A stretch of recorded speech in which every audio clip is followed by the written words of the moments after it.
Good morning, freediving family. We are on the water as the world wakes up and we're heading out to the Muiron Islands today. We've been trying to come out to these islands ever since we got to Exmouth, and finally we've got a good enough weather window. So we are heading out, straight to the horizon there. It's the coldest hand that run down this land where the ocean lands. Most of the best eating fish are protected on Ningaloo Reef, but up here at the Muiron Islands they're not, which is obviously why we're here. Muiron Islands, here we are. Who's jumping in? I might just wait for a little bit and warm up. Chris and Adam are first in the water. Get ready. I'm losing my virginity. This is the first time that Chris has ever gone spearfishing. Chris, mate, how you feeling? Pumped, mate. I'm volatile. Stick with me. Chris loaded the gun for the first time by himself, and he didn't quite realise I was trying to congratulate him.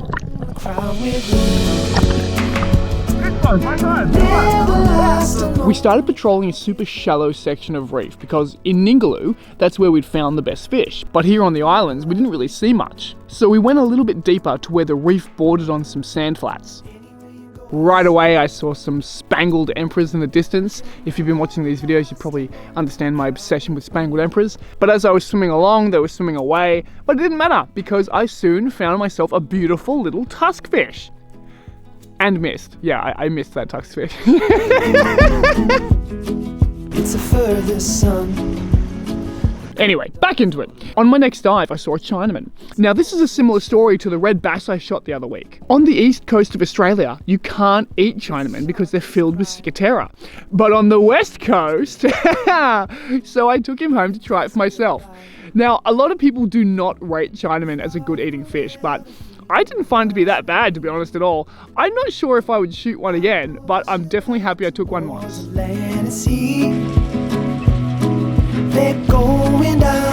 I bet some of you are thinking, well, Adam can't shoot any good fish, so he shoots a Chinaman. And you're probably right, which is why I let this tuskfish get away. But I'm glad I did, because out of the corner of my eye, I spotted some antlers.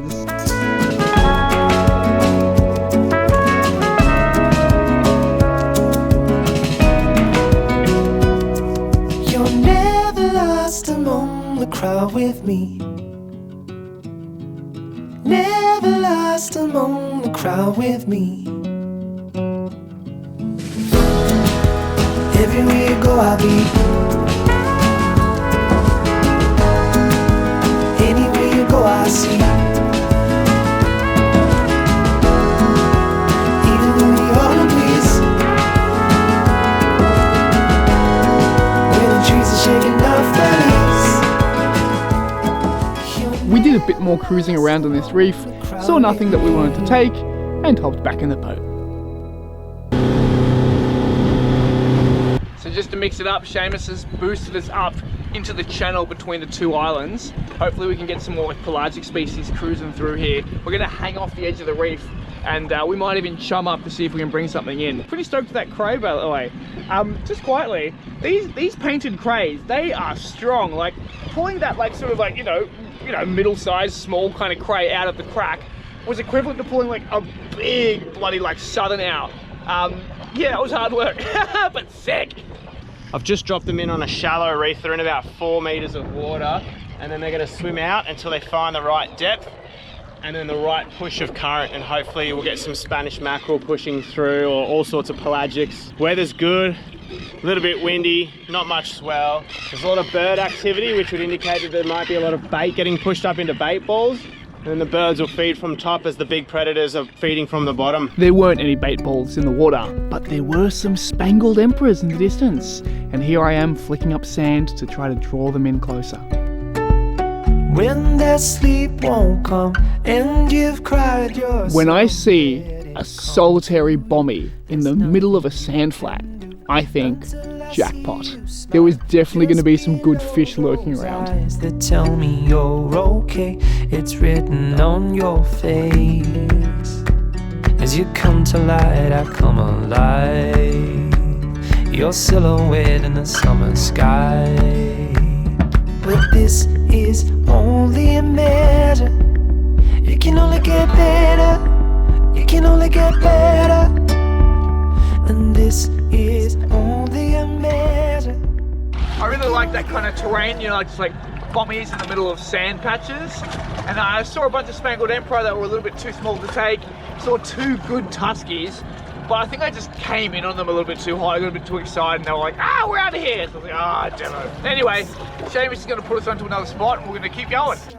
It's been 2 years since I've targeted some of these tropical species, and things were starting to click into place. I've always been more successful with tuskfish coming in from up top. Anytime I got down to their level and tried to broadside them, they'd always just swim away. Ambush time. You must know that I love you so. Never bargain you for your weight in gold. And this is only a measure. It can only get better. It can only get better. Apparently Adam's seen a fair few Tuskies, so I'm gonna jump in and see if I can nail one. I was stoked with that first tuskfish, but now I wanted a big one. In this shot, have a look at how many tuskfish there are. Literally, count how many tuskfish you can see. It's insane. What this world looks like in a sea that only feels half tide. There is more, and I know that it's yours and mine. What you're seeing here is just classic teenage Adam. Too excited, coming in too hot, scaring away all the fish. Bloody hell. And this is only a measure. It can only get better. It can only get better. This is only a measure. It can only get better. It can only get better. And this is only a measure. It can only get better. It can only get better.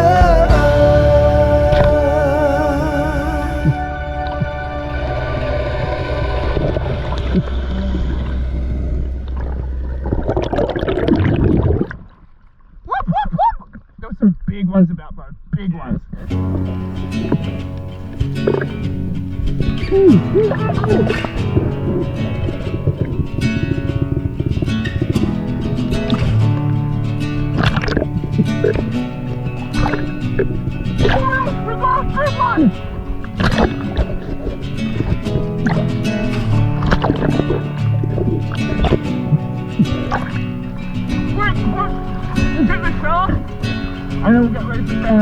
So just for context here, while Seumas had gone spearfishing before, he'd never shot a fish. This was the first fish he'd ever shot in his entire life. We got a big fish here. What? Where's my gun? It's just there. I'll hold this fish, go. Check this sucker. How good is that? And no bullshit, the second we got back in the water.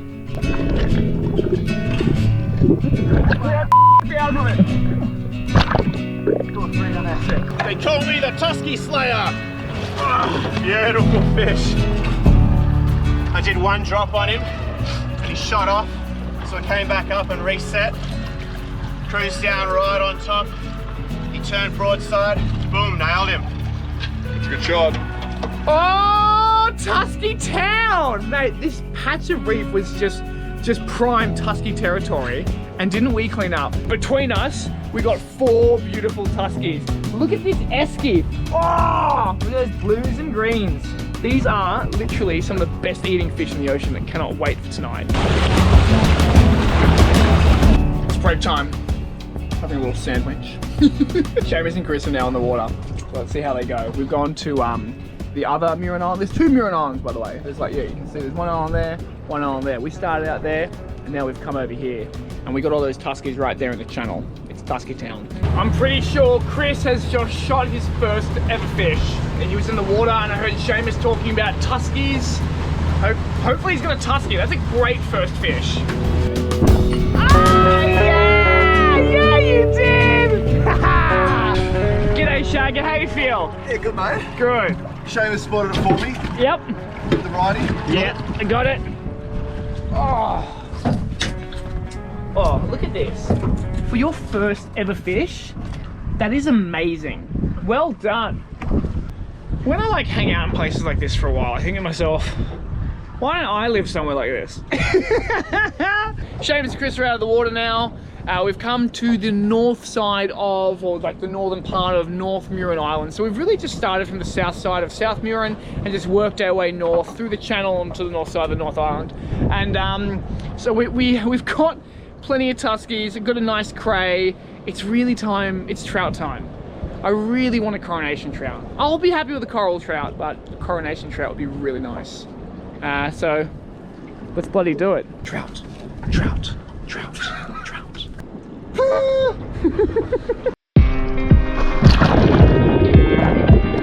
Now, to be absolutely honest with you, I was not certain what territory I was going to find these trout in. So I just cruised along the reef, you know, fingers crossed. But I did spot an elusive, desirable, unattainable spangled emperor. And this time, I missed again. But no matter, the ocean is a bountiful place because I found a cave full of mangrove jacks. Now, the reason why I'm not pulling the trigger straight away is because I have a little bit of mangrove jack baggage.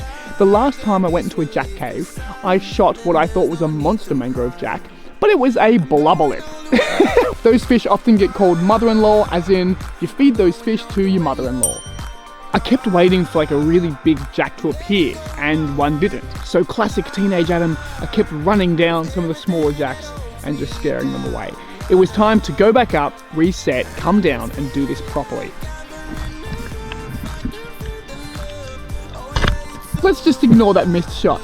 It was time to reset, go back down and do it properly.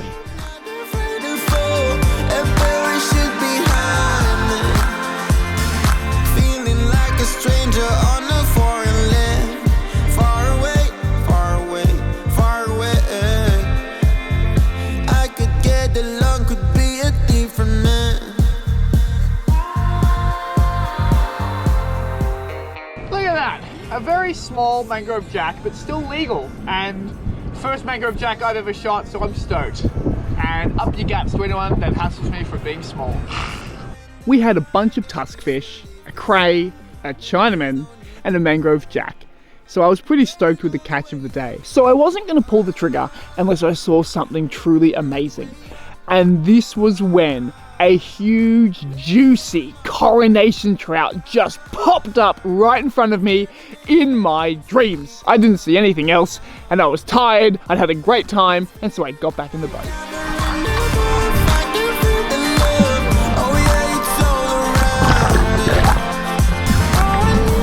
Well, that is it for the day. It's getting late, and we've probably got about an hour and a half ride to get home. So gonna get home and fillet those fish and cook up. Just quietly, it's been like blowing every single day that we've been here, and that we're about to go home on the last day, and look at the water. Just glass.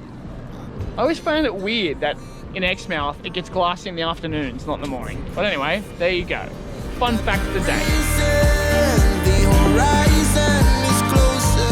See that pier over there? That is the Navy Pier, the Exmouth Navy Pier, and it's one of the most amazing dives on the planet. It's known, like, you know, everyone bloody knows about it, but you can only scuba dive it, which is why I haven't done it. But I will one day. I'll come back and I'll do it on air, because it's meant to be sick.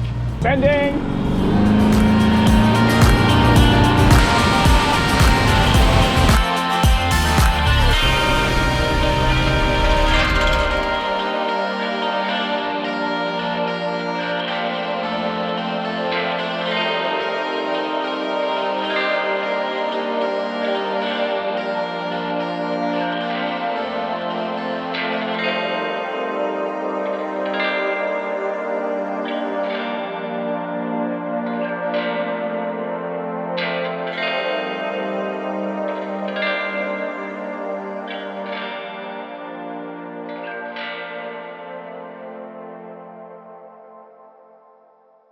Thanks so much for watching, guys. Don't forget to subscribe by pressing this little circular thing down here. Also, check out this video. Or you might want to check out this video because you might like it too.